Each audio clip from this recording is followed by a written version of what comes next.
इस्तेहकाम Pakistan party की तर्जुमान senior रहनुमा फिरदौस आशिक आबान साहिबा ने हमें ज्वाइन किया है, उनसे इस हवाले से मजीद बात करेंगे।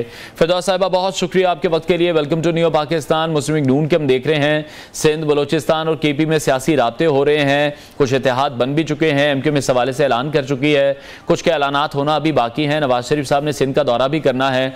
इस्तेहकाम पाकिस्तान पार्टी के लिए सवाल यह है कि मुमकिन तौर पर आप किस पार्टी से इत्तेहाद करेंगे? इस तरह की कोई सिचुएशन बनती देख रही हैं आप? देखिए, बात तो ये है कि आपको इस वक्त पाकिस्तान के अंदर जो इंतशार और तसादम की सियासत है उससे निकल के एक मुहकामत और यकजहती की सियासत जो है उसको आगे चलाना है, क्योंकि पाकिस्तान इस वक्त टकराव, खंचातानी और अफरा तफरी का मजीद मुतहम्मल नहीं हो सकता। हमारी सियासत अपने अपने मोर्चे, अपने अपने निशान और अपने अपने प्लेटफॉर्म से होगी, लेकिन जो ऑब्जेक्टिव है सबसे पहले कि क्या उससे पाकिस्तान को क्या हासिल होगा, पाकिस्तान के अवाम को क्या मिलेगा, पाकिस्तान की मौजूदा मुश्किलात से निकलने का क्या ये लाए अमल और रास्ता जो है वो पाकिस्तान को उस मंजिल पे ले जाएगा। तो ये वो सारे चैलेंजेस हैं जिससे निपटने के लिए इलेक्शन का इनेकाद जरूरी है। अब इलेक्शन का इनेकाद करने से पहले एक मुफाहमत की फजा चाहिए। एक पाकिस्तान के अंदर जो है वो अनरेस्ट जो है उसको खत्म होना है। गैर यकीनी सूरत और मुआशी और सियासी अदम इस्तेहकाम, जब तक ये दोनों खत्म नहीं होते कौम के लिए खुशखबरी कोई नहीं आती।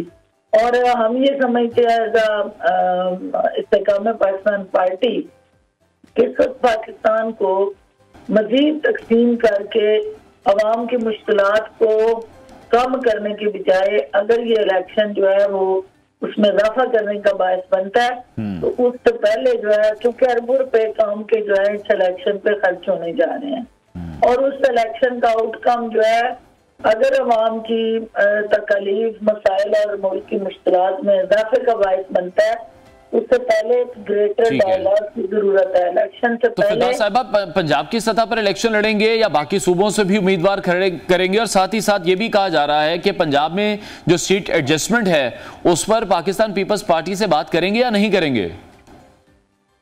देखिए, बात तो उससे होती है जिसके पल्ले अपने कुछ हो।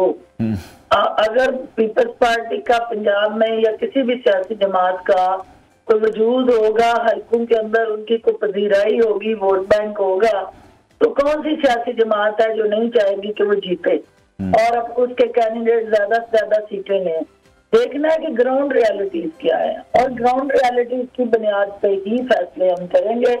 और मकसद ये है कि इस्तेहकाम पाकिस्तान पार्टी अपने मंशूर पे उसी वक्त अमल कर सकती है अगर वो पार्लियामेंट के अंदर ज्यादा से ज्यादा सीटें ले, और ज्यादा से ज्यादा सीटें लेने के लिए गिव एंड टेक के साथ हल्के को सामने रखते हुए हल्का वाइज हमारी प्लानिंग होगी और हल्का वाइज ही हमारी सियासी जो है एक दूसरे के साथ अंडरस्टैंडिंग और किसी भी जमात के साथ किस हल्के में हमने स्पेस लेनी है और किस पे हमने स्पेस लेनी है, इसका फैसला जो है इलेक्शन शेड्यूल के बाद होगा। अभी too early to comment on anything. सिर्फ ये कहना चाहती हूँ कि पब्लिक जो है, आवाम जो है वो ये चाहती है कि जो आजमाए हुए हैं वो जमातें जिन्होंने बारियां ली, जिन्होंने इससे पहले कई दफा इक्तदार के सिंहासन के ऊपर वो विराजमान रही, अगर वो डिलीवर नहीं कर सकी तो फिर उन्हें बार बार मौका नहीं मिलना चाहिए। ठीक है फिरदौस साहब, जिस तरह गुलाम सरवर साहब हमने देखा उन्होंने IPP ज्वाइन की है, अभी पाकिस्तान तहरीक इंसाफ के कुछ और रहनुमाओं से भी क्या बातचीत चल रही है या फिर गिनती पूरी हो चुकी है? जिस तरह से आप ये बात कर रहे हैं कि लोग उन पुराने फेसेस को ट्राई कर चुके हैं, अगर हम IPP की बात भी करें तो वो IPP में भी पाकिस्तान तहरीक इंसाफ के लोग ही मौजूद हैं। देखिए, उसमें एक है किसी शख्सियत का किसी जमात में होना, एक है किसी जमात का इक़्तिदार में होना, तो मुख्तलिफ चीजें है ना। जो टीम का कैप्टन होता है बेसिक तो उसको सारी टीम फॉलो कर रही होती है ना, इंस्ट्रक्शन उसकी चलती है, फील्डिंग वो सेट करता है और टीम का किस जगह किस को डिफेंस पे लेके जाना है, किसको ऑफेंस पे लेके जाना है, ये फैसले टीम कैप्टन करता है। लेकिन फिरदौस साहब, आप क्या समझती हैं, आपके जो प्रीवियस कैप्टन थे अब आप लोग ही उनसे नाराज हैं? देखिए वो कैप्टन ने तो कैप्टनसी का वो बेड़ा गर्क किया कि इस सियासी ग्राउंड के अंदर उसने जो फॉल प्ले किया उसकी वजह से सारी पीटीआई जो है इस वक्त रेड कार्ड दिखा के ग्राउंड से बाहर है। तो वो कैप्टन अगर फॉल प्ले करेगा तो बाकी खिलाड़ी जो है उसका खमियाजा भुगतेंगे। और बात देख रहे हैं कि जो सूरत हाल चल रही है, आपने कहा कि क्या गिनती पूरी हो गई है? नहीं, हमारी गिनती अभी जो है वो हर उस हलके के अंदर जहां पे हम समझते हैं कि अवामी पजीराई की हमें जरूरत है और वहां हमें अपने लोकल जो इलेक्टेबल्स हैं उनको साथ चलाना जरूरी है। तो हम उनके घरों में और आवाम के दिलों पर दस्तक देने के लिए उन इलेक्टेबल्स को साथ लेके चलें। ठीक है। अच्छा फिरदौस साहब, फरज शहजादी के हवाले से सवाल करना चाहूंगा। जो स्कैंडल्स, जो करप्शन की अब हम सामने आ रहे हैं, उनकी जो करप्शन अब आश्कार हो रही है, चेयरमैन पीटीआई हमने देखा हमेशा उनका दिफा करते नजर आए, उनके हवाले से उन्होंने प्रेस कॉन्फ्रेंस भी की थी। हालांकि हीरो वाली जो कॉल है उसका भी सबको ही पता है, सभी उस हवाले से जानते हैं। फिर फराह गोगी का सबसे पहले फरार होना उनको और भी मशकूक बनाता है। आप जब पाकिस्तान तहरीक-ए-इंसाफ में थी तो उनके असर और सुख का अंदाजा आपको होता था? आप उस पर कभी बात करती थी? मैं दोनों दफा उन्हीं की विक्टिम बनी हूँ और दोनों दफा इन्हीं दो खवातीन ने मुझे डिग्रेड करके रिजाइन ली है। उसके पीछे ये था कि मैं उनका कमाओ पुत्र नहीं था। वहाँ कैबिनेट में उनको वो बंदा चाहिए होता था जो बड़ी बड़ी सलामियां और बड़े बड़े तोहाइफ और बड़े बड़े उनको निछावर करे जाके तोहफे तोहाइफ। तो मैंने जब किसी से लेना नहीं होता था तो मैंने आगे इनकी जेबों में डालना कैसे था, किसी की जेब काट के आपने इनकी जेबों में डालना था ना। तो जो उनके उस पर पूरा नहीं उतरता था वो उसके लिए उनके लिए वो नापसंदीदा शख्सियत होती थी। और मुझे दोनों दफा इन्हीं के माइंडसेट का मैं विक्टिम बनी हूँ, क्योंकि मैं आपको पता information ministry is a challenging assignment. उसमें क्या टाइम होता है चापलूसियों का और जा के आप इनके दरवाजों के बाहर हाजमियां लगाने का दरबारी बन के, तो आपको तो अपनी होश नहीं होती। तो इसी बात में नाराज होती थी कि मैं जो है वो बाकी सारे वज़रा जो है वो आते हैं और मैं जो है वो आती नहीं हूँ क्योंकि मेरा काम मुझे पेश नहीं देता था।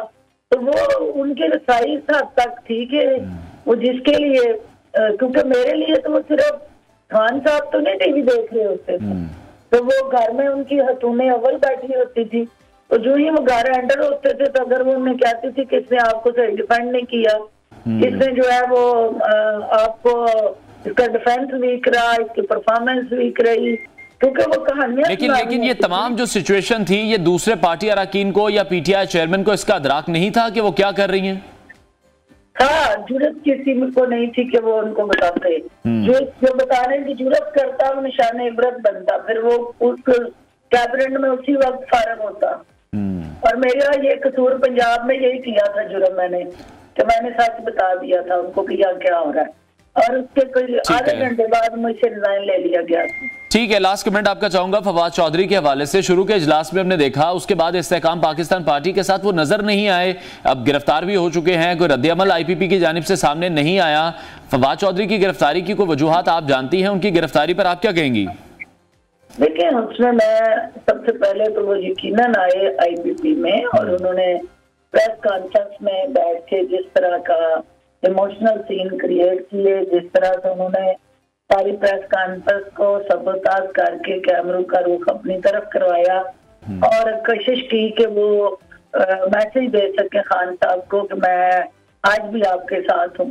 तो विकेट की दोनों तरफ जब आप खेलते हैं तो फिर उसके लिए क्लैरिटी जो है वो बड़ी जरूरी होती है। तो आईपीपी का हिस्सा नहीं है वो आए दोनों दफा, अभी गिरफ्तारी से चंद हफ्ते पहले भी वो जहांगीर तरीन साहब से मिले। ठीक है। तो जब भी आए अपने लिए रिलीफ के लिए आए, क्योंकि वो ईसीएल से नाम निकलवाना चाहते थे, वो बाहर जाना चाहते थे और वो बार बार इसी बात पर बजीद थे कि मुझे बाहर भेजने के लिए मेरा नाम स्टॉप लिस्ट से निकाला जाए। ठीक है, लेकिन जिस तरह से आप ये कह रही है कि वो विकेट के दोनों तरफ खेल रहे थे, तो जेलम से क्या आप लोग फिर उन्हें टिकट दे रहे हैं या वो आईपीपी का हिस्सा नहीं है? देखिए, फिलहाल तो पहले उनकी एंड पे क्लैरिटी चाहिए ना कि वो क्या चाहते हैं। हमारे एंड पे तो क्लैरिटी थी तो हमने उनको वो दावत दी थी ना। ठीक है। हमने अब उनकी एंड पे क्लैरिटी है कि वो क्या चाहते हैं। देखिए, जो तो सियासी केसेस और किसी के साथ होने वाली नाइंसाफी या इनको गलत मुकदमा मुलव्वस करना, हमने कभी किसी भी जमात के लिए ये सपोर्ट नहीं किया कि किसी को भी आईन और कानून से बालातर होकर किसी इंतकाम का निशाना बनाया जाए। लेकिन जो अगर किसी के साथ लेन देन, गबन या धोखाधड़ी का कोई पर्चा, ठीक है, पाकिस्तान पार्टी उसको कैसे डिफाइन करे? वो ठीक है। फिरदौस साहब, एक लास्ट कमेंट कीजिएगा, जहांगीर तरीन की को मुलाकात मुतवक्के है नवाज शरीफ से इस महीने में? देखिए, सियासत के अंदर कोई भी चीज जो है वो हद आखिर तो होती नहीं है। गेम ऑफ पॉसिबिलिटीज एंड इम्पॉसिबिलिटीज है पॉलिटिक्स। ठीक है, लेकिन लेट्स सी कि आगे की सियासत किस तरफ करवट लेती है, उसी हिसाब से हमारी ठीक है। बहुत शुक्रिया। तर्जुमान IPP डॉक्टर फिरदौस आशिक आवान हमारे साथ इन कॉन्वर्सेशन थी।